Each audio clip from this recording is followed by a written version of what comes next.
Bismillahirrahmanirrahim. Alhamdulillah ala ihsanih wa syukru lahu ala taufiqihi wa amtinanih. Wa ashhadu an la ilaha illallah wahdahu la syarika lah ta'ziman li sya'nih. Wa ashhadu anna Muhammadan 'abduhu wa rasuluhu ada'i ila ridwanih. Salawatullahi wa salamuhu alaihi wa ala alihi wa ashabihi wa ikhwanih.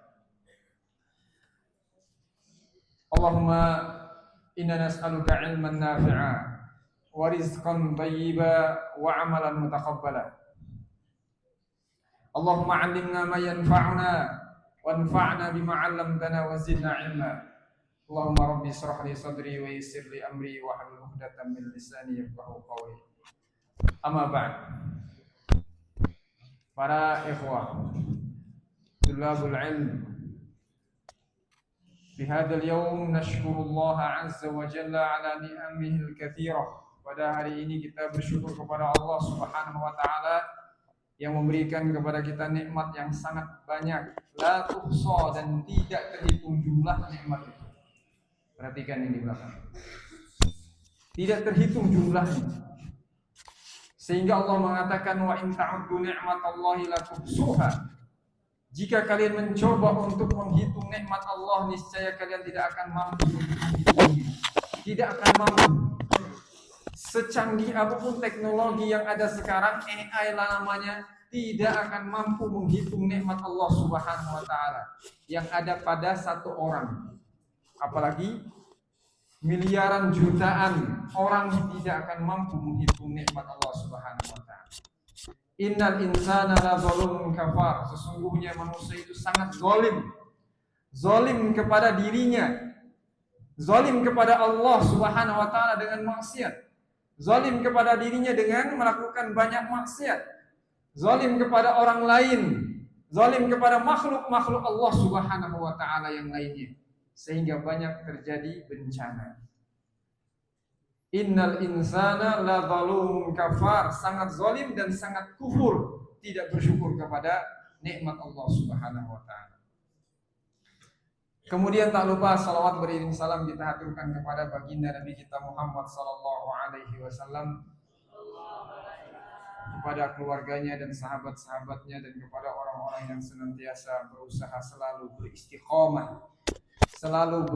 beristiqamah melaksanakan syariat-syariat Allah, melaksanakan sunnah Nabinya sallallahu alaihi wasallam. Kita berada di tanggal berapa Sya'ban nih? Tanggal berapa Sya'ban? 21 Sya'ban, Masya Allah. Antum tahu ya, menghitung. Yang mengetahui tanggal 20 Sya'ban, 21 Sya'ban pada hari ini, maka dia memang benar-benar menantikan kedatangan tamu yang mulia. Berapa hari lagi datangnya? Kita berada di tanggal 21 Sya'ban, bulan yang diberkahi, bulan yang mulia. Bulan Sya'ban, bulan yang mulia. Iya. Bulan yang disebutkan oleh Nabi sallallahu alaihi wasallam, wa huwa syahrun turfa'u fihi al-a'malu ila rabbil alamin. Bulan yang diangkat padanya setiap hari amalan seseorang kepada Allah Subhanahu wa taala. Amalan apa saja, amalan baik, amalan buruk, diangkat pada setiap hari di bulan ini. Setiap hari diangkat amalan-amalan kalian pada hari ini, kita semua. Amalan baik, amalan buruk diangkat semuanya. Nah, kita berharap hadirnya kita di majelis ini termasuk amalan yang baik dicatat malaikat sampai ke langit pada hari ini pula. Makanya kita serius ya, ketika di sini serius, sehingga dia mendapatkan pahala yang besar, diangkat hari ini pula kepada Allah Subhanahu wa taala. Dan ketahuilah, ibadah seseorang hadir di majelis ini itu besar, sampai Rasulullah menyebutkan keutamaannya dalam satu hadis. Kata Rasulullah, majtama'a qaumun fi baitin min buyutillah yatluna kitaballah wa yatadarasuna fima bainahum illa nazalat alaihimus sakinah wa ghasyiyatuhumur rahmah wa haffathumul malaika wa dzakarallahu fi man indah. 4 keutamaan disebutkan dalam satu hadis. Tidaklah suatu kaum berkumpul pada satu rumah dari rumah-rumah Allah. Yang dimaksudkan rumah ini apa? Masjid. Rumah Allah, dan kita berada di dalam rumah Allah di sini. Yang mereka membaca Al-Quran, membacakan ayat-ayat Allah, wa yatadarasuna bima bainahum, dan saling mengajarkan satu sama lain maknanya, artinya, maksud dari ayat tersebut. Illa nazalat alaihimus sakinah, kecuali turun kepada mereka ketenangan batin, ketenangan jiwa. Bagi orang-orang yang galau, bagi orang-orang yang banyak masalahnya, bagi orang-orang yang insya Allah dengan hadirnya kita di majelis ilmu ini dan kita meluruskan niat kita, Allah berikan ketenangan kepada jiwa kita. Tapi ingat ya, bagi orang-orang yang seperti itu, bukan orang yang niatnya salah yang hadir dalam majelis ini. Allah berikan ketenangan kepada jiwanya. Mendekati imtihan, insya Allah Allah memudah. Kenapa? Lihat apa yang dikatakan Rasulullah setelahnya. Nazalat alaihimus sakinah wa ghashiyatuhur rahmah. Allah berikan kepadanya apa? Mereka dipenuhi oleh rahmat kasih sayang Allah. Yang punya hutang insya Allah, Allah dengan kasih sayangnya membantu dia untuk melunasi hutangnya. Orang yang sulit dalam belajar, Allah bantu dia dalam belajarnya. Berikan kemudahan dengan rahmat kasih sayang Allah Subhanahu wa ta'ala. Dan masalah-masalah yang lain dengan hadirnya kita di majelis ilmu ini. Wa hafathumul malaika, dan malaikat Allah dengan mereka menghormati, ihtiram kepada orang yang hadir di majelis ilmu, mereka melindungi dengan sayap-sayapnya. Kemudian yang paling terakhir, kata Rasulullah, keutamaan orang yang hadir di majelis ilmu itu yang luar biasa adalah wa dzakarallahu fi man 'inda. Allah sebutkan nama-namanya, nama-nama mereka yang hadir di sini di majelis yang mulia Allah Subhanahu wa taala. Jangankan di majelis Allah Maha Pencipta kita disebut oleh bupati saja nama kita ini. Oh, fulan itu salah satu dari tulab mutamayyiz, tulab yang adabnya bagus. Oh, luar biasa itu. Dipajang di koran, dimajang di status namanya ya. Itu luar biasa, bangga tidak? Bagaimana kalau yang menyebutkan kita semua ini yang hadir di majelis ilmu Allah Subhanahu wa taala. Di majelis yang tidak satupun dari yang hadir di majelis itu pernah maksiat, enggak. Malaikat itu semua yang hadir di situ. Malaikat yang kedudukannya paling tinggi hadir di majelis Allah, disebutkan nama antum semua di sana. Luar biasa. Makanya ada seseorang sahabat, dia sebenarnya belum pernah bertemu dengan Nabi ya. Mungkin kalian tahu namanya tidak? Dia belum sempat bertemu dengan Nabi, akan tetapi dia itu sezaman dengan Nabi SAW. Siapa namanya? Uwais Al-Qarni. Dia terhalang bertemu dengan Nabi dikarenakan baktinya kepada ibunya. Orang tuanya itu ibunya dalam hal ini. Apa kata para ulama? Dia itulah orang yang tidak dikenal di dunia, akan tetapi namanya menggema di kerajaan Allah Subhanahu wa taala. Disebut namanya. Bahkan Umar, Rasulullah tidak bertemu dengan dia, tapi Rasulullah mengucapkan namanya. Saking terkenalnya namanya di langit sana, sampai datang wahyu di mana Rasulullah mengatakan kepada Umar, "Ya Umar, jika engkau bertemu dengan Uwais Al-Qarni, maka mintalah kepadanya untuk berdoa ampunan kepada." Sampai seperti itu ya.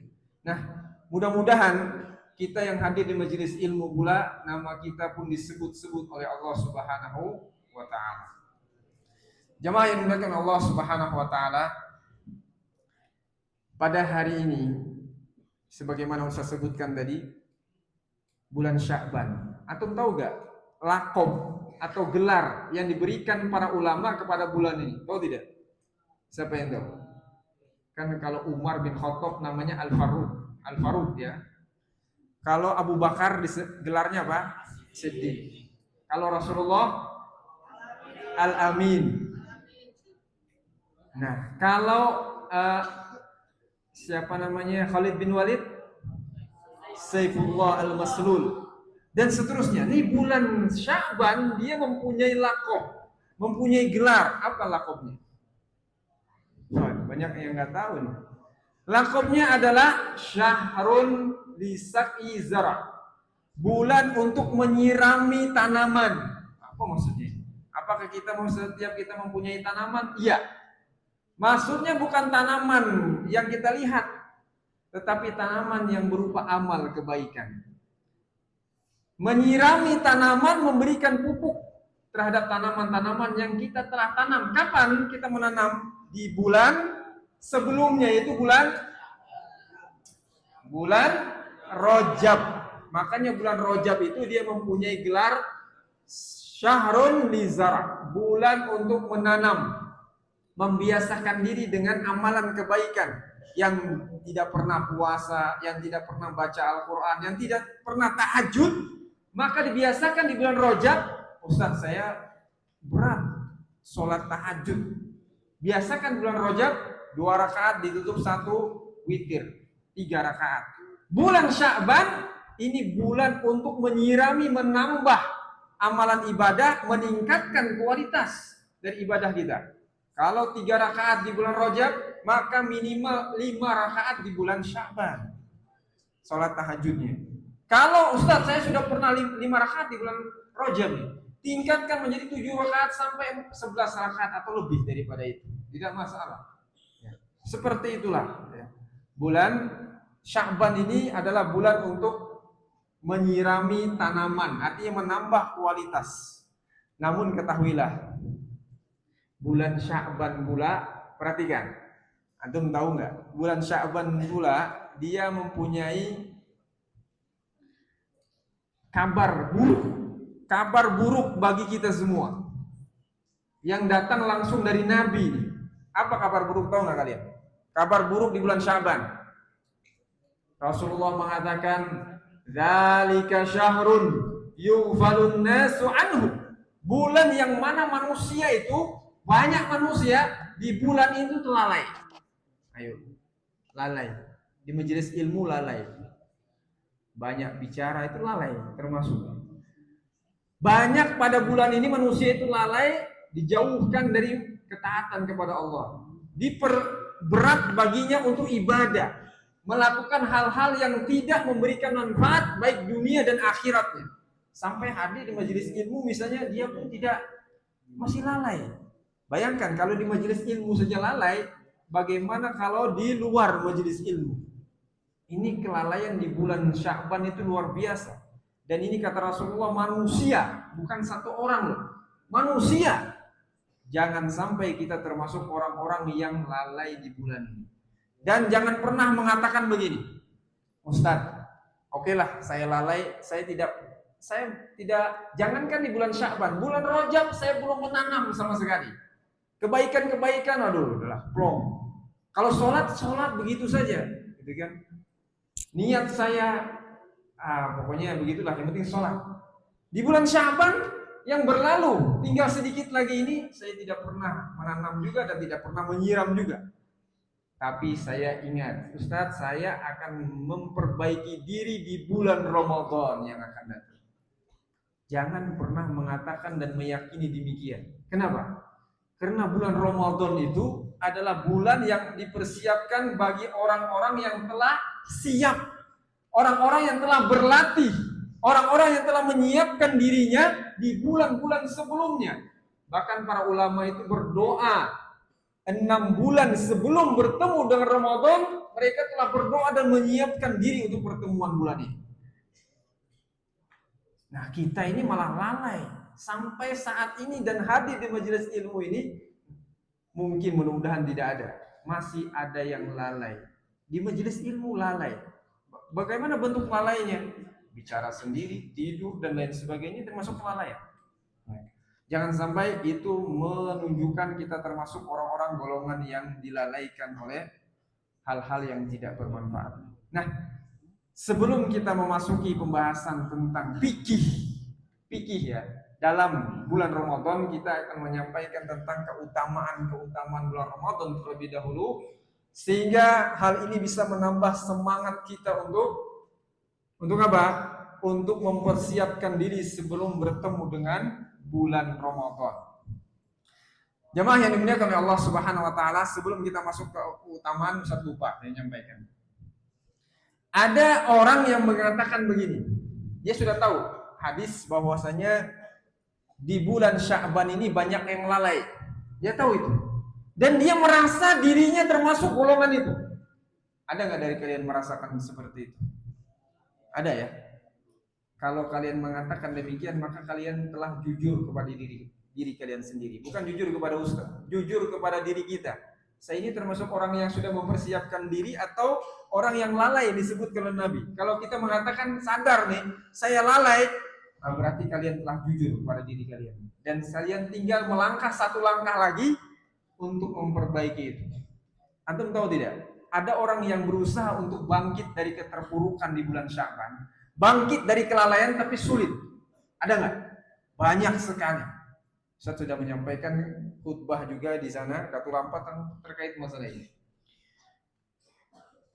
Ada orang yang sulit bangkit dari kelalaian, mempersiapkan diri untuk Ramadan, karena dia tidak mengetahui penyebab kenapa dia sulit bangkit dari kelalaiannya. Penyebab utama seseorang sulit, malas untuk melakukan ketaatan, jauh dari ketaatan, adalah maksiat. Maksiat kepada Allah Subhanahu wa taala. Dia banyak melakukan kesalahan tapi dia tidak sadar itu. Dia belum bertaubat kepada Allah Subhanahu wa taala. Inilah penyebab seseorang malas. Nabi sallallahu alaihi wasallam mengatakan, "Innal 'abda idza akhta'a khati'atan nukitat fi qalbihi nuqtatun sauda.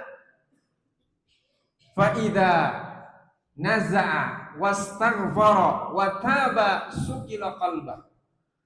Wa in ada zida hatta ta'lu qalbah.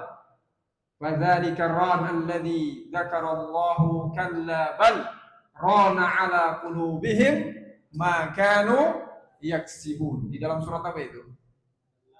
Al-Mutaffifin. Kata Rasulullah, sesungguhnya, perhatikan, sesungguhnya seseorang hamba jika melakukan sebuah kesalahan, dosa, maksiat, maka akan ternodai hatinya dengan noda hitam. Dan jika dia meninggalkan dosa itu, dia tinggalkan, jauhi, dan dia beristighfar, mohon ampun kepada Allah, menyesal atas perbuatannya tersebut, dan taba, bertaubat kepada Allah dengan taubatan nasuha, sukila qalbuh, akan bersih kembali hatinya, akan semangat kembali untuk beribadah kepada Allah Subhanahu wa taala.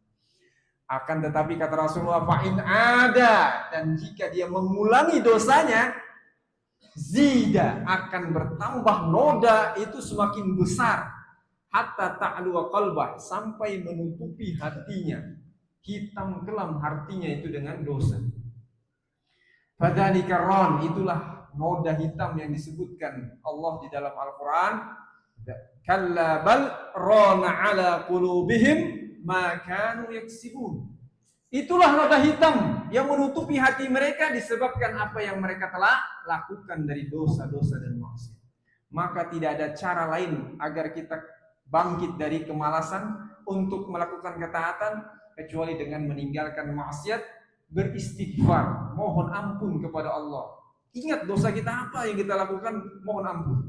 Setiap kemalasan bisa jadi itu karena dosa. Dosa apa ya? Maka istighfar kepada Allah Subhanahu wa taala. Bertaubat kepada Allah Subhanahu wa taala. Mudah-mudahan dengan taubat tersebut kembali kita akan semangat melakukan ibadah kepada Allah Subhanahu wa taala. Baik, kita masuk kepada keutamaan bulan Ramadan. Ada beberapa keutamaan bulan Ramadan yang kita harus ketahui, yang ini bisa menambah semangat kita untuk mempersiapkan diri menyambut kedatangan bulan Ramadan ini. Yang pertama, bulan Ramadan, jamaah, bulan Ramadan adalah bulan yang diturunkannya sebaik-baik kitab, semulia-mulia kitab yang paling mulia, kitab yang paling sempurna. Tidak ada kitab yang disempurnakan oleh Allah sebelum diturunkannya bulan kitab Al-Quran ini. Kitab Taurat, kitab sempurna tidak? Tidak. Kitab Injil? Tidak. Zabur? Tidak. Tapi Al-Quran, al-yawma akmaltu lakum dinakum wa atmamtu 'alaikum wa raditu lakumul Al-Quran ini kitab yang sempurna dan Allah jaga dari perubahan. Tidak ada kitab yang dijaga oleh Allah Subhanahu wa taala dari perubahan dari di otak-atik kecuali kitab Al-Quran. Inna nahnu nazzalna dzikra wa inna lahu lahafidz. Sesungguhnya kamilah yang menjaga Al-Quran dan kamilah yang menurunkan Al-Quran dan kamilah menjaganya.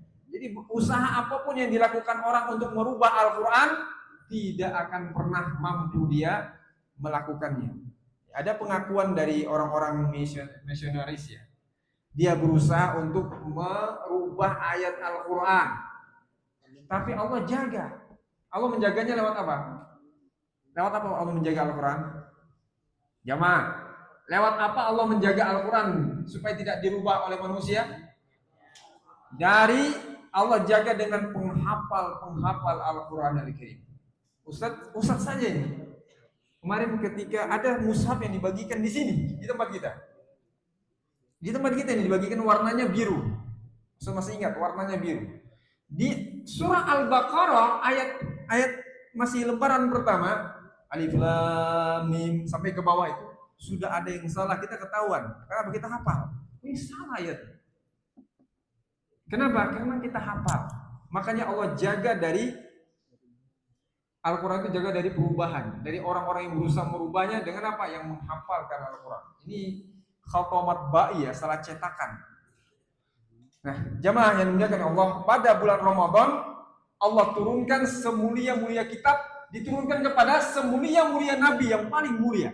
Manusia yang paling mulia, Allah turunkan Al-Quran kepada manusia yang paling mulia. Dan Allah turunkan Al-Quran di bulan yang paling mulia pula, bulan Ramadan. Ini luar biasa ya. Ustaz, apa ini kebetulan? Tidak, kebetulan tentunya. Allah telah takdirkan sebelum diciptakannya langit dan bumi. Al-Quran diturunkan di bulan Ramadan, diturunkan kepada manusia yang paling mulia. Maka oleh sebab itu, persiapkanlah diri untuk benar-benar memuliakan bulan Ramadan. Penyambutan yang paling mulia pula. Jangan biasa-biasa saja. Kita berusaha menyambut bulan Ramadan dengan semulia-mulianya. Karena Ramadan bukan bulan sembarangan, bulan yang mulia. Yang diturunkan padanya Al-Quran. Allah berfirman, Syahrul Ramadan alladhi unzila fihi Al-Quran hudan linnasi wa bayyinatin minal huda wal furqan. Bulan Ramadan adalah bulan yang diturunkan padanya Al-Quran sebagai petunjuk bagi manusia dan sebagai pembeda mana yang benar, mana yang salah, mana yang hak, mana yang batil, mana yang haram, mana yang halal. Al-Quran disebutkan di situ. Ini keutamaan luar biasa ya. Dan yang kedua, keutamaan bulan Ramadan adalah pada bulan Ramadan dibukakan pintu surga yang 7 dan ditutup pintu-pintu neraka. Disebutkan oleh Rasulullah SAW, "Qad ja'akum Ramadan, syahrun mubarak, tuftahu fihi abwabul jannah, wa tughlaqu fihi abwabun nar, wa sufidatis syayatin, wa maradul jin." Rasulullah mengatakan, telah datang nih pada kalian bulan Ramadan, datang dia. Seakan-akan dia itu manusia ya. Datang kepada kalian bulan Ramadan, tuftahu fihi syahrul mubarak, bulan yang datang dengan keberkahan. Masya Allah. Antum tahu nggak keberkahan itu apa? Keberkahan itu adalah sesuatu kebaikan, dia membawa banyak kebaikan. Makanya orang yang mubarak disebut seseorang yang diberkahi. Artinya dimanapun dia berada, dia bisa memberikan banyak manfaat kepada orang lain. Itu seseorang yang diberkahi, mubarak ya. Demikian Ramadan, syahrul mubarak, bulan yang penuh dengan berkah. Artinya dia datang dengan keberkahan, kebaikan yang banyak. Apa kebaikan bulan Ramadan itu? Apa kebaikan bulan Ramadan? Bulan ampunan, bulan dikabulkannya setiap hari doa, bulan yang ada padanya Lailatul Qadar, bulan yang ada padanya apa? Dikeluarkan seseorang dari neraka Allah Subhanahu wa taala. Luar biasa. Dilipat gandakan pahala. Nanti kita sebagai sebutkan Dan di antaranya apa? Ada malam, kalau kita beribadah pada malam itu lebih baik daripada 1000 bulan. Perhatikan, lebih baik pada 1000 bulan. Atau 1000 bulan itu berapa tahun? 83 tahun. Sedikit dari umat Nabi itu sampai umur 83 tahun. Sedikit sekali. Karena Rasulullah mengatakan, a'maru ummati baina sittin wa sab'in wa aqalla man tajawaza dzalika. Umur umatku ini antara 60-70 tahun. 60 sampai 70 tahun. Kalau umur kalian sudah 60 tahun atau bapak kalian umurnya sudah 60 tahun, wanti-wanti banyak berbakti kepadanya. Kenapa? Kemungkinan akan diambil oleh Allah SWT sampai 70 tahun. Dan sedikit melewati itu. Kalau umur bapak kalian lewat daripada itu, dia termasuk orang yang sedikit melewati umur itu. Banyak-banyak berbakti kepada orang tua. Ya. Jadi kita mendapatkan malam Lailatul Qadar, umur kita seakan-akan 63 tahun beribadah kepada Allah Subhanahu wa taala. Setiap kali kita semua pasti akan bertemu dengan malam Lailatul Qadar, akan tetapi berbeda-beda dalam kondisi. Ada yang tidur, ada yang ibadah, ada yang maksiat, naudzubillah ya. Berbeda-beda, tapi setiap kita pasti ketemu dengan malam Lailatul Qadar itu. Baik, kemudian dibukakan pintu-pintu surga dan ditutup pintu-pintu neraka. Dan yang ketiga, di sini disebutkan keutamaan bulan Ramadan adalah bulan yang penuh dengan ampunan, sebagaimana Ustaz sebutkan tadi. Kalau kalian mendengar hadis tentang amalan-amalan yang dilakukan di bulan Ramadan, yang paling masyhur bulan Ramadan itu terkenal dengan apa? Amalannya siang hari. Saum, puasa. Kalau malam hari, qiyamul lail, tarawih, betul tidak?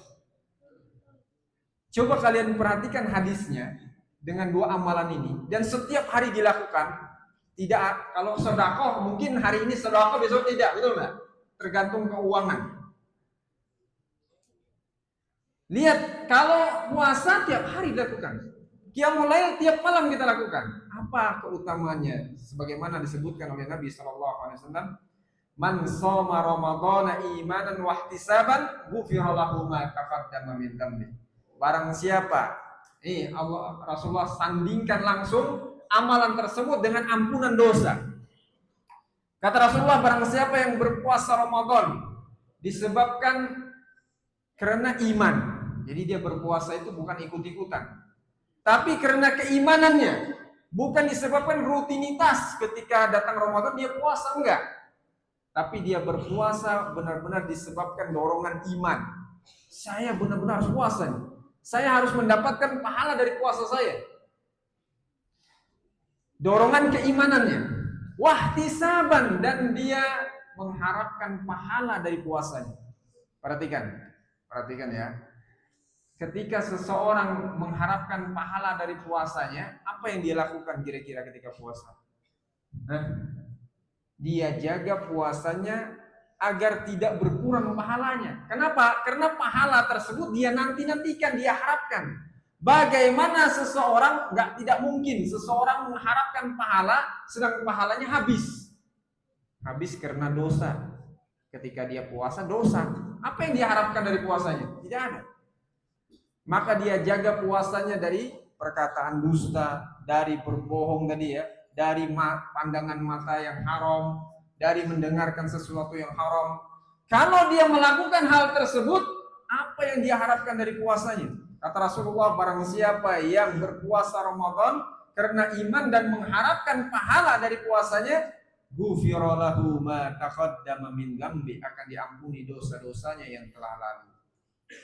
Demikian pula di hadis yang lain Rasulullah mengatakan, man qama ramadhana imanan wa ihtisaban ghufira lahu ma taqaddama min dzambi. Barang siapa yang melaksanakan sholat malam tarawih dikarenakan keimanannya, saya harus mendapatkan pahala yang banyak nih malam ini. Wa ihtisaban, dan dia mengharapkan pahala dari Allah, maka diampuni dosa-dosanya yang telah lalu. Lihat, semuanya digandingkan dengan ampunan dosa.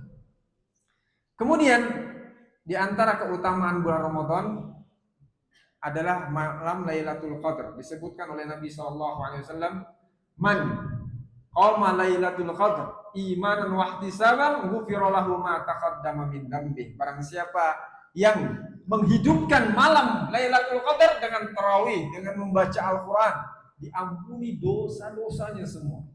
Masya Allah ya. Maka ini jangan sia-siakan malam Ramadan ini. Makanya para ulama itu ketika melihat mengetahui keutamaan ini, mereka berdoa itu selama berapa bulan? 6 bulan sebelum bertemu dengan Ramadan itu berdoa. Dan setelah selesai bulan Ramadan, mereka berdoa 6 bulan lagi untuk agar pahala amalan-amalan yang mereka lakukan di Ramadan diterima oleh Allah Subhanahu wa taala. Nah, sekarang kita masuk kepada bulan Ramadan itu sebagai pendidikan ruhani. Sebelum kita masuk ke dalam fikih ibadahnya ya. Sebagai pendidikan rohani kita ya, jiwa kita. Kalau sehari-hari kita belajar di dalam kelas tentang hukum ini, hukum itu, akhlak, adab dan lain sebagainya, kemudian bahasa Arab dan lain sebagainya, ini kita pendidikan apa nih? Pendidikan ruh juga ya, tapi pendidikan jasmani kita olahraga dan lain sebagainya. Nah, ini Ramadan ini prakteknya nih. Langsung jadi bukan hanya teori, tapi praktek langsung. Pendidikan rohani.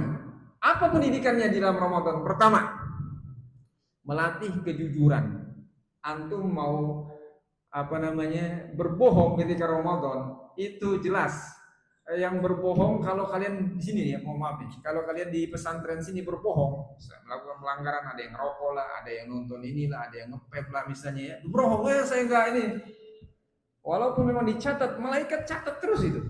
Tapi Ramadan itu lebih. Antum melakukan itu, puasa yang antum lakukan nggak ada pahalanya sama sekali. Makanya Rasulullah mengatakan apa? Rubba sha'imin laisa lahu min siyamihi ilal ju'. Betapa banyak orang yang berpuasa tidak mendapatkan dari puasanya kecuali lapar. Pahala nggak ada. Bisa jadi dia berbohong. Banyak bohongnya. Saya cuma bercanda. Bercanda tidak boleh berbohong. Sampai bercanda di dalam Islam itu tidak boleh berbohong. Melatih kejujuran kita. Kita diawasi oleh diri kita sendiri, ditegur. Sudah puasa, jangan berbohong. Ingat, kita pempuasa. Yang kedua, melatih kesabaran. Jangan cepat marah. Orang yang berpuasa itu, maka dia mengatakan la taghdab walakal jannah. Ketika dia dimaki-maki orang, dia katakan ana shaim, saya berpuasa. Jangan diladeni. Melatih kesabaran. Yang ketiga, melatih pengendalian hawa nafsu. Makan dan minum gitu kan.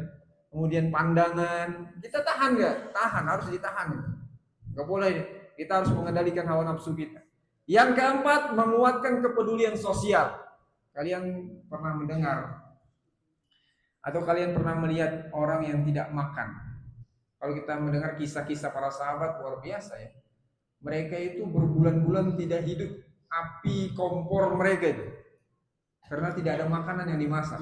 Kadang mereka itu cuma makan sebutir kurma, minum air 1 teguk, 1 gelas untuk sehari. Itu luar biasa. Kita tidak merasakan itu. Setiap hari antum di sini makan 3 kali. Ketika kita puasa kita merasakan lapar. Makan cuma sekali pagi, kemudian berbuka puasa. Siangnya kita lapar. Itu kita merasakan bagaimana orang-orang yang tidak mempunyai makanan itu seperti itu. Bahkan mereka melebihi daripada kita semua. Kemudian selanjutnya, puasa itu mendidik kita agar apa? Yang pertama, lisan lebih terjaga. Kita menjaga lisan kita, tidak boleh sembarangan berbicara. Kenapa? Man lam yada' qaula zur wa amila bih fa laysa lillahi hajatun fi an yada' ta'amahu wa syarabah. Barang siapa yang tidak meninggalkan kata-kata keji, kotor, dusta, ghibah, maka Allah tidak butuh kepada puasanya. Artinya puasanya tidak diterima oleh Allah Subhanahu wa taala. Kemudian menjaga pandangan kita harus terjaga. Kemudian hati lebih lembut dengan puasa. Yang ketiga, akhlak lebih mulia tentunya, apalagi antum di sini ya, di dalam pondok pesantren ini harusnya ini sudah memberikan suasana Islam yang luar biasa di pondok ini. Tidak ada akhwat atau perempuan yang pakai celana yang ketat. Tidak ada musik-musik, sudah dikondisikan. Yang berbahaya itu justru apa? Antum sendiri. Antum sendiri yang datang dengan yang seperti itu. Nah, ini ya persiapan kita. Kemudian kita masuk ke dalam persiapan menyambut Ramadan. Apa yang kita harus siapkan menyambut Ramadan? Perhatikan semuanya, yang tidur bangun. Ayo, yang tidur bangun ya. Bangun dulu yang tidur. Ini yang tidur bisa tanya 1 kali 1 aja nggak saja, bisa 11 jawabannya ini. Ayo bangun. Persiapan menyambut Ramadan. Apa yang harus kita persiapkan? Yang pertama perhatikan. Persiapan yang pertama adalah kita mempersiapkan iman dan hati kita. Kenapa Ustaz? Kita harus menyiapkan iman dan hati. Iya. Antum tahu tidak? Mudah-mudahan jangan kita termasuk itu ya. Ada orang yang mendengar Ramadan datang sebentar lagi, sebulan lagi. Wah, dia sakit hati, berat. Waduh, datang lagi bulan Ramadan. Gak makan, gak minum, gak bisa ini, gak bisa itu. Berat. Hatinya ini penuh dengan dosa, tertutup tadi, susah. Berat ketemu dengan Ramadan. Aduh, tarawih. Tidak bisa makan, puasa tiap hari. Malam tarawih, istirahat kurang, baca Al-Quran, apalagi di pondok. Mudah-mudahan cepat pulang, gitu kan? Berat baginya, karena hatinya ini penuh dengan noda hitam. Maka yang pertama harus kalian benahi itu hati kita, keimanan kita. Ini menunjukkan iman kita itu rendah, berada di level rendah, belum naik. Karena iman itu naik, akan bertambah dan akan berkurang. Berarti kalau kita mendapati diri kita seperti itu, keimanan kita berada di level yang rendah, menengah ke bawah nih. Hati-hati. Kita harus cek, tanya kepada diri kita, tengoklah kepada diri kita sendiri. Maka yang pertama tadi taubat kepada Allah Subhanahu wa taala. Bertaubat kepada Allah, tidak ada cara lain. Taubat itu istighfar, banyak-banyak istighfar sebagaimana kita sebutkan di hadis tadi. Yang kedua, membersihkan hati dengan banyak-banyak berzikir kepada Allah, taubat, berzikir. Makanya Allah mengatakan di dalam Al-Qur'an banyak sekali, qad aflaha man zakkaha wa qad khaba man dassaha. Sungguh telah bahagia, telah sukses, telah beruntung orang-orang yang mensucikan jiwanya, membersihkan jiwanya dari dosa, kesyirikan, dosa maksiat, dan sungguh telah rugi, serugi-ruginya orang yang mengotorinya dengan maksiat kepada Allah Subhanahu wa taala. Terus yang ketiga, untuk mensucikan jiwa kita apa? Kita memberikan maaf kepada orang lain. Karena apa? Ada orang lain berbuat salah, ada orang lain yang melakukan, kita tidak memaafkan, itu salah satu sebab menyebabkan kotornya hati kita. Kita dengki kepada dia, kita iri kepadanya, gitu kan? Nah, ini menyebabkan kotor, kita memaafkan orang lain. Itu mudah-mudahan bisa membantu kita untuk apa? Untuk membersihkan jiwa kita. Yang kedua, selain persiapan kita yang tadi membersihkan jiwa, yang kedua perhatikan, yaitu mempersiapkan ilmu. Nah, inilah kita lakukan insya Allah pada hari ini, persiapan ilmu, memahami hukum puasa, mengetahui adab Ramadan, mengetahui amalan-amalan ulama di bulan Ramadan, apa yang mereka lakukan. Ya. Kemudian sebelum datang Ramadan pula kita melakukan apa? Yang kita lakukan di bulan Sya'ban ini, membiasakan diri kalau Rasulullah puasa. Makanya Rasulullah ketika ditanya oleh Usamah bin Zaid, ya Rasulullah, perhatikan, yang tidur, yang bercanda, saya tanya hadis Nabi SAW tentang Usamah, dari Usamah. Yang tidur, bangun dulu, tidur. Bangunin yang tidur. Rasulullah pernah ditanya sama Usamah, siapa yang hafal hadis ini? Ada yang hafal hadis? Saya kasih hadiah, benar? Nggak ada yang hafal hadis. Ada yang hafal hadis? Usamah bertanya kepada Rasulullah, ya Rasulullah, aku belum pernah melihat engkau berpuasa sebanyak engkau berpuasa di bulan Sya'ban. Ada nggak yang hafal hadis? Aduh, nggak ada yang hafal ya. Usama pernah bertanya kepada Rasulullah, ya Rasulullah, lam araka tasumu syahran minasy-syuhuri ma tasumu min Sya'ban. Ya Rasulullah, aku belum pernah melihat engkau berpuasa sunnah, maksudnya ya, sebanyak puasa yang engkau lakukan di bulan Sya'ban ini. Kata para ulama hampir sebulan penuh. Sebulan penuh Nabi sallallahu alaihi wasallam melakukan puasa di bulan Sya'ban. Maka Rasulullah mengatakan, dzalika syahrun yughfalun nasu anhu bainar rajabi war ramadan wa huwa syahrun turfa'u fihi al-a'malu ila rabbil alamin wa ana uhibbu an yurfa'a 'amali wa ana sha'im. Kata Rasulullah, wahai Usama, bulan Sya'ban ini yang aku puasa padanya adalah bulan di mana manusia lalai.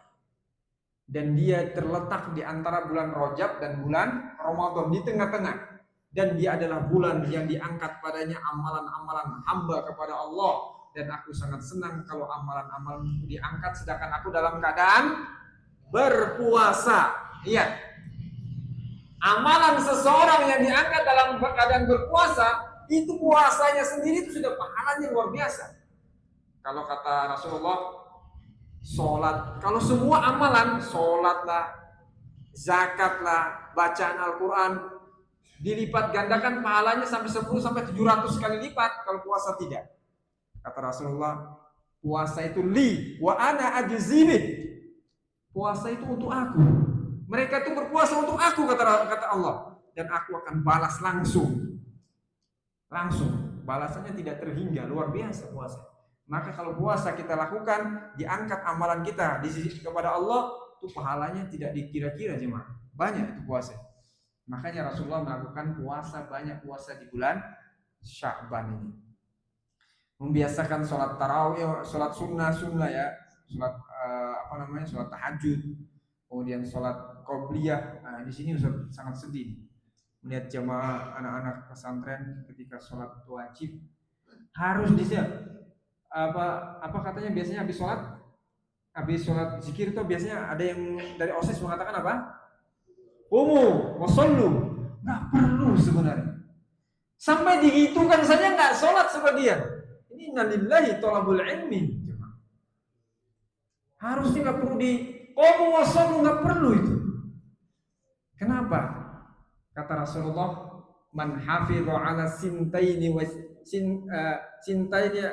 sintai asyara raka'atan fil lail fi yaumi wa laila bunya lahu baitun fil jannah. Barang siapa yang menjaga 12 rakaat salat sunnah rawatib, maka akan dibangunkan baginya rumah di surga. Setiap hari kita kalau ingin dibangunkan setiap hari rumah di surga, maka salat 12 rakaat selain salat wajib. Kapan waktunya? Sebelum salat subuh 2 rakaat. Sebelum sholat zuhur 2 rakaat, sebelum sholat zuhur 4 rakaat, setelah sholat zuhur, nah bisa hitung ya, sebelum sholat subuh 2 rakaat, sebelum sholat zuhur 4 rakaat, 6. Setelah sholat zuhur 2 rakaat, setelah sholat maghrib 2 rakaat, 2 rakaatnya setelah sholat isya. 12 rakaat barang siapa yang menjaga satu hari sholat ini, selain sholat wajib, dibangunkan baginya di surga. Setiap hari kita lakukan, setiap hari pula dibangunkan rumah di surga. Luar biasa, kaya tidak? Kaya itu luar biasa. Satu saja rumah di surga, itu jauh lebih baik daripada dunia seisinya. Lebih kaya kalian ya. Tapi di surga nanti kayanya. Insya Allah kaya raya nanti di surga. Antum pindah dari satu rumah ke rumah yang lain. Wah luar biasa. Setiap hari nggak habis rumah itu. Nah, kita mempersiapkan diri dengan amalan-amalan seperti tadi. Kemudian kita lanjutkan. Kita sekarang masuk kepada masalah fikih bulan Ramadan. Fikihnya ya. Puasa. Pengertian puasa. Puasa itu apa? Secara bahasa dia itu al-imsak. Menahan diri. Menahan diri dari apa saja itu puasa. Tapi secara istilah, apa arti puasa secara istilah? Al-imsaku min ta'ami wasyarab minal akli wasyurbi min tulu'il fajri ila ghurubi syams ma'an niyah. Yaitu kita menahan diri dari makan dan minum dan dari semua hal yang membatalkan puasa dari terbitnya fajar sampai terbenamnya matahari dengan niat hanya untuk Allah Subhanahu wa taala. Dengan niat untuk Allah Subhanahu wa taala. Menahan diri dari makan dan minum. Ada nggak orang yang puasa untuk kesehatan? Ada. Orang Nasrani, orang Yahudi, ada orang yang pokoknya dia yang sakit gitu kan. Dia berniat untuk puasa untuk kesehatan, ada. Bahkan dia puasa itu 24 jam dia puasa. Ada juga seperti itu, untuk kesehatan katanya. Nah, tapi niat kita untuk puasa untuk apa? Untuk Allah Subhanahu wa taala. Sekarang pertanyaan. Puasa itu hukumnya wajib, sunnah, apa mubah? Atau makruh? Haram? Wajib. Wajib. Apakah wajib bagi semua manusia? Bagi semua orang muslim? Apakah wajib bagi semua orang muslim? Apakah wajib bagi semua muslim? Enggak. Tidak. Tidak wajib bagi semua muslim. Ada beberapa orang yang tidak wajib berpuasa. Anak bayi wajib enggak? Anak kecil tidak wajib. Anak yang belum balik tidak wajib berpuasa. Orang yang wajib berpuasa pertama, dia muslim, jelas. Orang Nasrani ada nggak yang berpuasa? Ada, teman Ustaz. Dulu teman kita itu ada yang ingin berpuasa juga, tapi orang Nasrani. Bahkan dia mau sholat ke masjid, ya. Orang tuanya melarang loh. Tapi orang Nasrani, karena dia berteman dengan kita orang Muslim, ikut dia ke masjid sholat. Saya juga nggak melarang karena nggak tahu juga kan. Sholat dia, ikut tarawih. Luar biasa. Iya. Mudah-mudahan masuk Islam sekarang, saya nggak tahu ya. Ada yang seperti itu. Bahkan di YouTube sekarang ada tuh ibu seorang bapak bertanya kepada anaknya, kamu mau milih agama apa? Islam kan? Jangan, kita Nasrani. Nah, pertama yang wajib itu seorang muslim. Yang kedua, balik. Ingat, insya Allah antum semua sudah balik ya. Tahu balik? Sudah dewasa. Orang dewasa itu ditandai kalau laki-laki dengan mimpi basah, perempuan dengan haid, dan yang tanda-tanda yang lain. Mohon maaf, tumbuh bulu kemaluan, tumbuh keteknya. Nah ini salah satu dia tanda-tanda kedewasaan. Tapi nggak mesti semua. Tidak, ada yang mimpi basah saja. Itu sudah menunjukkan antum balik. Dan antum wajib berpuasa. Kalau tidak berpuasa dosa. Yang kedua, yang ketiga, orangnya berakal artinya waras. Jadi orang gila kalau dia makan jangan kalian bilang, puasa nih. Kalian bilang berkali-kali aja orang gila nggak akan. Dia ketawa-ketawa nanti. Dia makan biasa orang gila. Maka bagi mereka itu tidak wajib berpuasa. Yang keempat, orang yang mampu berpuasa. Kalau kalian mempunyai kakek di rumah, mempunyai nenek di rumah, sudah tua tidak mampu berpuasa, jangan kalian wajibkan dia untuk puasa. Nenek, kalau tidak puasa hari ini saya tidak akan belikan makan.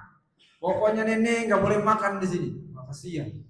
Nah, mereka itu adalah orang-orang yang dibolehkan baginya untuk tidak berpuasa.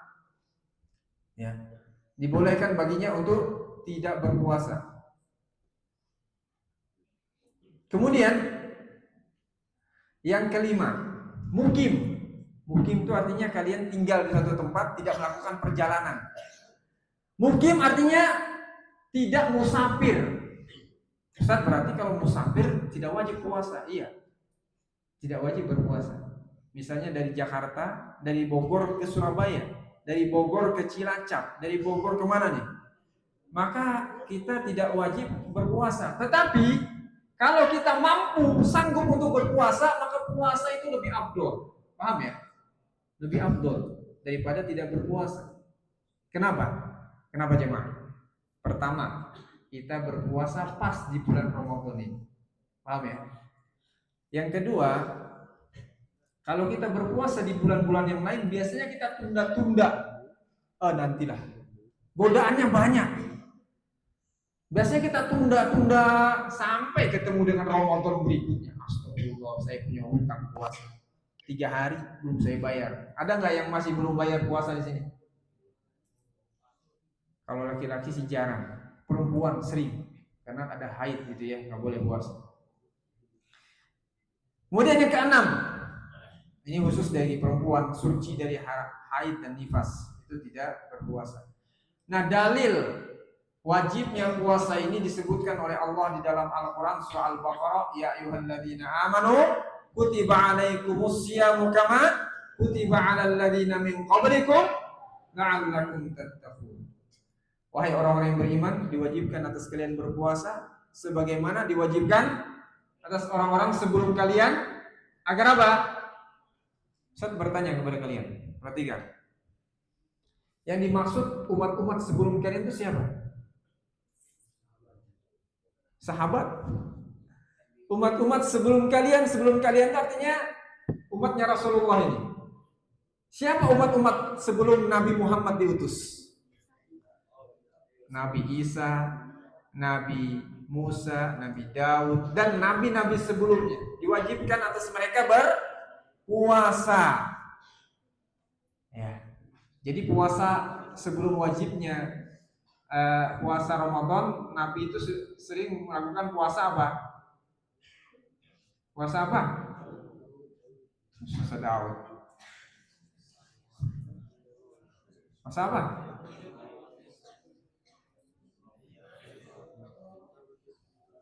Senin Kamis. Puasa Asyura. Ketika Nabi SAW melihat orang-orang Yahudi juga berpuasa. Puasa apa yang mereka lakukan? Kata mereka menghormati Nabi, ihtiram, mengingat kejadian Nabi Musa alaihissalam. Kata Rasulullah, kita lebih wajib untuk itu. Nah, puasa Ramadan hukumnya wajib bagi yang dari Muslim, balik, berakal, mampu mukim, dan orang yang tidak haid. Kemudian rukun puasa. Seseorang yang berpuasa dia harus mengetahui rukun puasa. Seperti ketika orang sholat, perhatikan. Seseorang sholat tapi dia tidak mengetahui rukunnya, itu kemungkinan besar sholatnya nggak terima dan tidak mau belajar lagi ya. Pernah Nabi SAW, Ustaz ceritakan ya sedikit tentang sholat rukunnya. Seseorang pernah seorang sahabat nih, masuk ke dalam masjid dan Nabi berada di dalam masjid. Kemudian dia sholat 2 rakaat, cepat sholatnya. Badakal, fasalla, kemudian sholat ya. Kemudian datang kepada Rasulullah SAW. Apa kata Rasulullah? Sholli, fa innaka lam tusalli. Sholatlah lagi. Sebenarnya engkau belum sholat. Engkau itu belum sholat, padahal sudah sholat 2 rakaat. Sampai 3 kali Rasulullah mengatakan sholli, fa innaka lam tusalli. Sholatlah lagi. Sebenarnya engkau belum sholat. Kenapa? Karena dia tidak sholat sesuai dengan rukun yang ada dalam sholat itu. Sama seperti kita puasa, tetapi kita tidak mengetahui rukunnya, asal-asalan. Pokoknya saya tidak makan, tidak minum Ustaz, dari terbitnya fajar sampai terbenam matahari. Hati-hati, orang seperti ini puasanya tidak bernilai pahala kalau dia tidak melaksanakan rukunnya. Apa rukun puasa itu? Yang pertama, niat. Ada yang tahu niat puasa seperti apa? Coba angkat tangan. Ada yang hafal niat puasa? Saya mau tahu. Ada nggak yang hafal niat puasa? Angkat tangan. Nggak usah malu-malu. Coba. Oh, jangan-jangan disebutkan nawaitu shauma ghadin an hadais syahri Ramadan. Apa lagi? Lillahi ta'ala pokoknya. nawaitu shauma Ramadan an adai shauma ghadin an adai syahr Ramadan lillahi ta'ala, kan gitu ya. Saya berniat puasa Ramadan, puasa besok hari, melaksanakan puasa Ramadan karena Allah Subhanahu wa taala. Apa seperti itu niat, jemaah? Iya Ustaz, kenapa? Karena ada hadisnya. Rasulullah mengatakan innamal a'malu binniyat. Lihat, Rasulullah mengatakan innamal a'malu binniyat, setiap amalan itu harus diniati. Iya betul sekali. Hadis itu betul. Amalan itu tergantung dengan niatnya, betul. Tapi apakah niat itu harus diucapkan? Setiap amalan, berarti amalan itu baik, buruk sama ya? Betul nggak? Niat yang baik, niat yang buruk. Amalan yang baik, amalan yang buruk itu pasti ada niat. Sekarang saya mau tanya. Siapa dari kalian, alhamdulillah sekarang nggak tahu ya. Siapa dari kalian yang ketika keluar masjid itu nyolong sendal temannya? Ada ya? Itu di sini apa namanya? Gosok. Ada. Ketika, mohon maaf, ketika dia melakukan hal tersebut sudah ada niat tidak? Ada niat, gak mungkin tidak ada. Entah niatnya ketika masang sendal itu atau niatnya sebelum ini. Lihat dulu, sendal yang bagus yang mana? Ustaz kan katanya buang yang buruk, ambil yang bagus. Ini saya sudah praktekkan. Saya buang sendal saya yang sudah buruk, saya ambil yang bagus. Salah jemaah. Nah, niat itu sudah ada niat. Apakah dia ucapkan nawaitu an akhdi na'li sadiqi? Enggak perlu diucapkan itu. Keburu ketahuan. Jadi niat itu tidak perlu diucapkan, niat itu di sini. Di sini. Enggak perlu diucapkan. Kalau diucapkan susah gitu. Setiap amalan kita ucapkan. Seperti apa? Ustaz, saya niat berbakti kepada orang, nyapu. Nawaitu apa? Cari nyapu. Nawaitu an akmusa. Wah, semua amalan diucapin di niat. Enggak perlu. Karena niat itu di sini. Keinginan. Niat itu adalah keinginan yang keras untuk melakukan ketaatan tersebut. Itu niat sudah. Lillahi ta'ala. Tapi diniatkan untuk Allah Subhanahu wa ta'ala. Nah, puasa yang tidak diniatkan tidak sah. Rasulullah pernah mengatakan begini. Di dalam hadis yang disebutkan oleh Imam Abu Daud dan Imam Tirmidzi, man lam yubayyitin siyama qabla al-fajri fala siyamalah. Barang siapa yang tidak meniatkan puasa sebelum terbit fajar, maka tidak ada puasa, pahala puasa baginya. Artinya puasanya tidak sah. Jadi niat puasa itu sebelum azan berkumandang sudah niat puasa. Makan itu sudah niat puasa. Saya puasa nih. Dikuatkan niat itu dalam hati kita. Saya puasa karena Allah. Karena saya puasa karena ada bibi saya di sini. Biasanya nggak puasa. Niat. Wah, ini niatnya bukan karena Allah. Niat puasa karena Allah. Saya puasa karena saya malu karena teman saya. Nah, ini bukan niat karena Allah. Harus diluruskan niat. Yang kedua, rukun yang kedua adalah menahan diri dari pembatal puasa. Apa pembatal puasa? Makan, minum, ya. Sejak terbitnya fajar sampai terbenam matahari. Disebutkan di dalam surah Al-Baqarah ayat 187. Allah mengatakan, "Kulu washrabu hatta yatabayyana lakumul khaytul abyadu minal khaytil aswadi minal fajr. Tsumma atimus siyama ilal lail." Nah, ini ya, perhatikan. Makan dan minumlah sampai jelas-jelas terlihat oleh kalian benang putih dengan benang hitam. Maksudnya apa? Beda antara fajar dengan gelapnya malam. Makan dan minumlah artinya sampai sebelum terbitnya fajar. Sebelum terbitnya fajar. Setelah terbitnya fajar, wa atimus siyama ilal lail. Maka sempurnakanlah puasa kalian sampai malam hari, sampai terbenamnya matahari. Ini ya. Menahan diri di situ, nggak boleh kita makan dan minum. Walaupun satu suap Ustaz, nggak boleh satu suap pun. Satu teguk air nggak boleh, batal puasanya. Ustaz, kalau berwudu gimana? Kalau wudu kan biasanya ada rasa-rasa dingin, kesempatan wudu, pura-pura berkumur-kumur, banyak-banyak kumur-kumur, sering-sering kumur-kumur supaya hilang haus. Ada nggak yang kayak gitu? Ada nggak dia sering-sering berkumur untuk menghilangkan haus? Wah, sengaja nih ya minum. Kalau sengaja kalian minum, batal itu puasa kalian ya. Tapi kalau sisa berkumur-kumur itu tidak termasuk kalian meminum, enggak ya. Kan kalian buang, benar-benar buang. Ya. Jangan diminum. Jangan ditelan sengaja.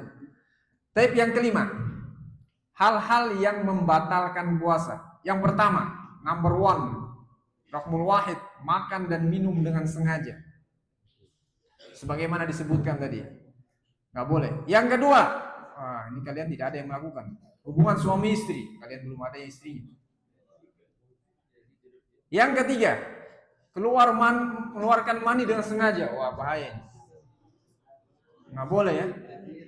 Ini nggak boleh. Dikiaskan dengan hubungan suami istri, ini tidak diperbolehkan. Ini membatalkan puasa. Yang keempat, muntah dengan sengaja. Ada nggak muntah tidak sengaja? Ada. Ketika kalian bepergian, safar, naik pesawat, naik kereta, naik apa saja, biasanya ada yang mual, muntah. Itu tidak membatalkan. Tapi kalau sengaja memasukkan jarinya ke dalamnya, main-main iseng, wah ini batal puasa kalian. Keluar, batal puasa.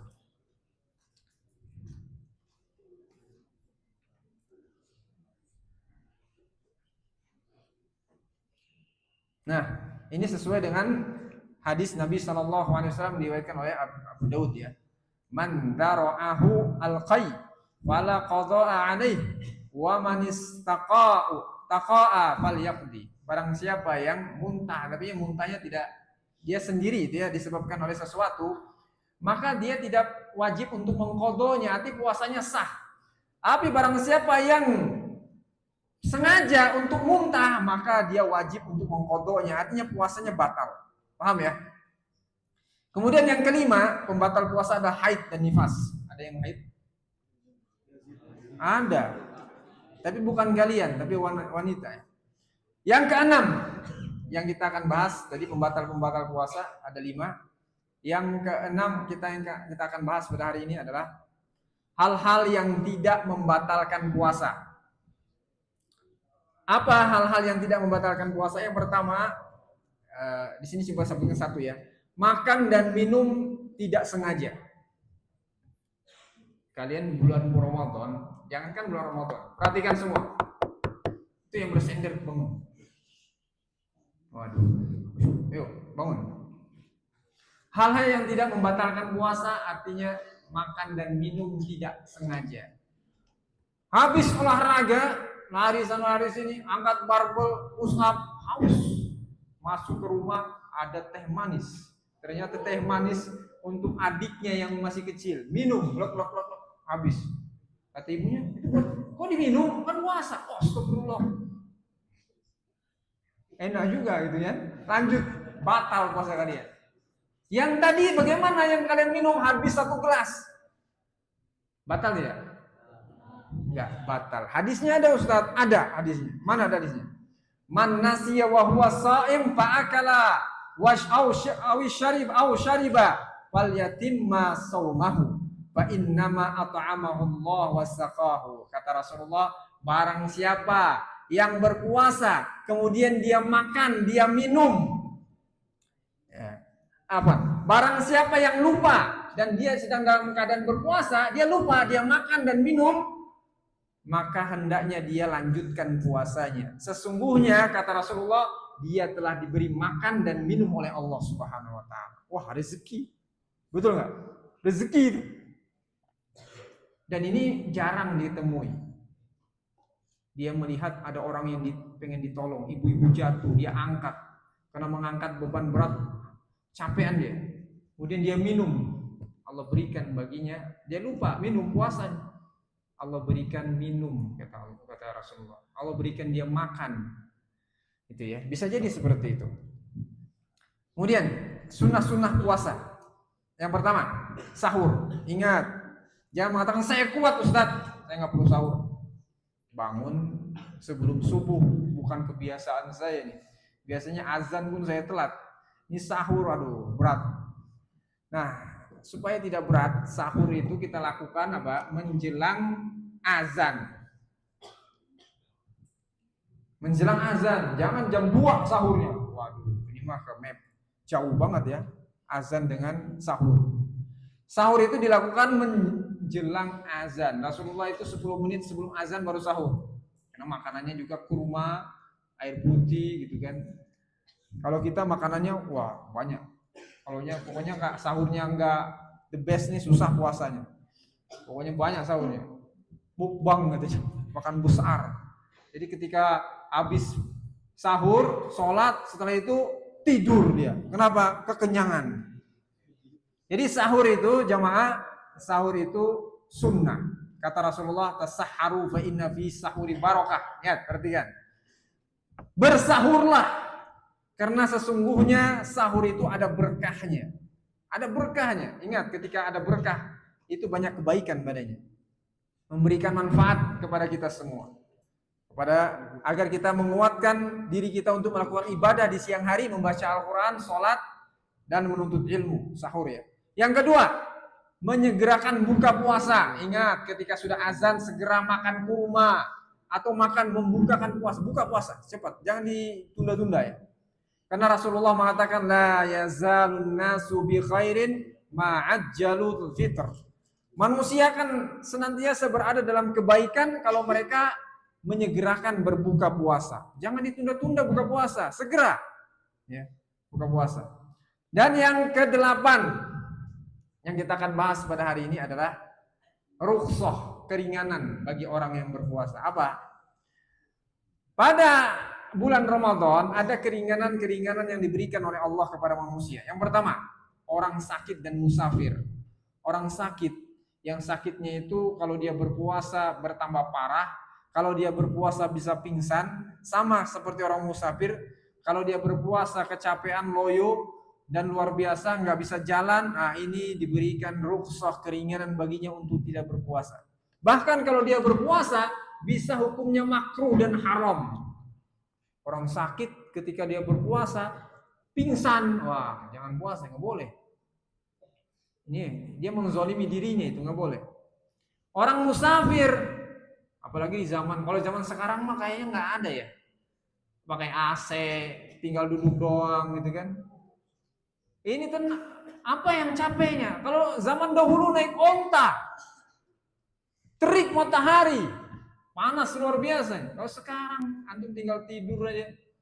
Setelah buka matanya sampai di pelabuhan, sampai buka matanya sampai di bandara, gitu kan? Sudah puasa, insya Allah kuat. Nah, kecuali biasanya kalau naik kapal, ada yang naik kapal nggak pulang kampung? Itu luar biasa, ya. Perut kita dikocok-kocok itu, naik kena gelombang, wah luar biasa. Ustadz pernah itu waktu mahasiswa naik kapal juga ke Surabaya dari Kalimantan, luar biasa. Nah, ini ya sampai mabuk teman Ustadz tuh muntah-muntah. Nah ini kalau seperti ini kalau tidak puasa enggak jadi masalah. Tapi kalau dia kuat ya tidak masalah. Baik, keringanan yang lain yang diberikan orang berpuasa, orang yang tua renta. Nah kalau seperti tadi, nenek-nenek, kakek gitu ya. Jangan dipaksakan dia berpuasa. Disebutkan di dalam Al-Quran, wa 'alal ladzina yutiqunahu fidyatun ta'amu miskin. Bagi orang-orang yang tidak mampu, kalau kalian punya nenek, punya kakek, tidak berpuasa, ingat ada kewajiban lain. Jangan dibiarkan ya udah nggak puasa. Ada kewajiban. Dia wajib memberi 1 hari yang dia tinggalkan itu memberikan 1 sekali makan orang fakir miskin. Dibungkus nasinya dikasihkan fakir miskin. Itu fidyah namanya. Fidyah, bayaran. Kalau ada kakek kalian, nenek kalian tidak sanggup berpuasa, berikan fidyah itu bagi mereka, bagi orang miskin. 1 bungkus nasi kasih, cukup ya. Jangan ditinggalkan begitu saja, enggak. Baik, sekarang kita bahas, tinggal 8 menit ya. Sedikit lagi kita bahas qadha dan fidyah dan kafarah. Ini kalian tidak ada di sini ya. Kafarat orang melakukan hubungan suami istri di bulan Ramadan, ini kafaratnya kalian tahu? Kafaratnya pertama memerdekakan budak. Budak nggak ada sekarang. Yang kedua dia berpuasa, tapi 2 bulan berturut-turut. 2 bulan berturut-turut itu tidak boleh diputus, terputus. Kalau terputus sehari saja, ulang dari awal lagi. Seperti itu. Saat kalau sakit gimana? Kalau musafir gimana? Bahkan kalau sakit pun sebagian ulama mengatakan dia ulang dari awal lagi, walaupun sebagian lain enggak, karena ada uzur. Bahaya, makanya jangan sembarangan melakukan seperti ini ya. Yang ketiga, dia melakukan memberi makan 60 orang miskin.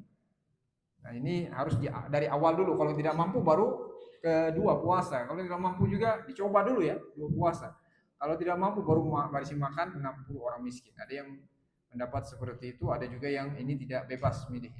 Tapi yang kuat menurut Ustaz ya, pendapat urutan, diurut. Baik.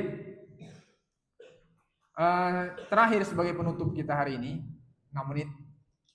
Puasa tidak hanya sah secara fikih yang kita bahas tadi, sah.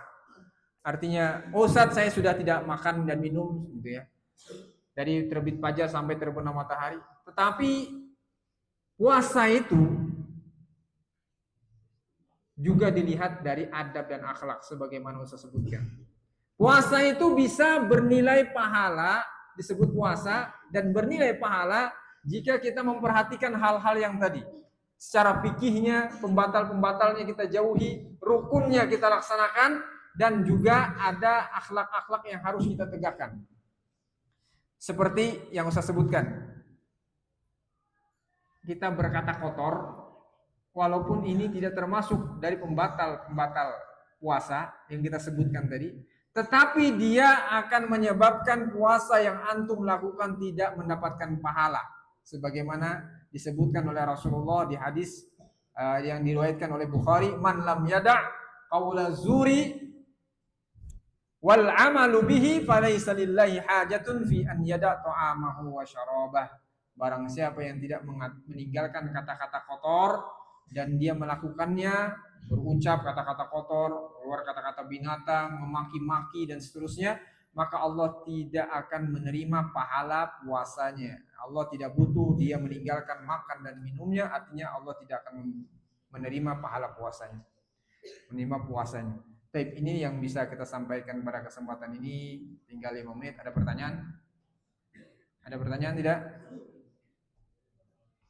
Masya Allah, sudah paham semua nih ya. Mudah-mudahan kita dimudahkan oleh Allah Subhanahu Wa Taala untuk menyambut bulan Ramadan, memperbaiki diri ya sebelum datangnya bulan Ramadan. Di akhir-akhir bulan Sya'ban ini kita memperbaiki diri kita, mensucikan jiwa kita, bertaubat kepada Allah Subhanahu Wa Taala, dan kita memohon kepada Allah kemudahan untuk itu, kemudahan untuk melaksanakan ibadah-ibadah terlebih khusus di bulan Ramadan ke depannya.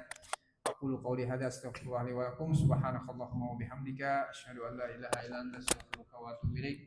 Wassalamualaikum warahmatullahi wabarakatuh.